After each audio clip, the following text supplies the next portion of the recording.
Kwa majina mimi naitwa Mwangi wa Thayo. Mimi ni mwenyekiti wa amani wa Starehe Sub County. Ile matamshi litamkwa na gavana wa Nyeri ni matamshi ya kutatanisha.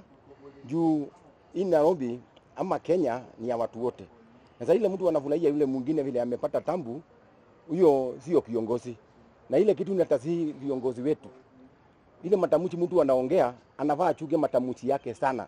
Juu kama sisi wana amani tunataka amani, hatutaki vurugu Kenya. Juu matamshi nyingine inaweza leta vita, inakuwa mbaya. Sasa kama vile watu wanaongea saa hii, ni kama Wakikuyu ndio walikuwa wanafurahia Raila afanye nini? Akube. Hiyo ni makosa kama mwana amani, kama mwana harakati wa amani, hiyo ni kitu mbaya sana na nilifurahia sana Waziri Kagwe.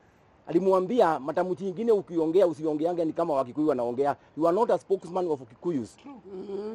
So sasa ile unaongea maneno mengine uchunge ulimi wako bwana governor. Tumeona EACC pia imemsummon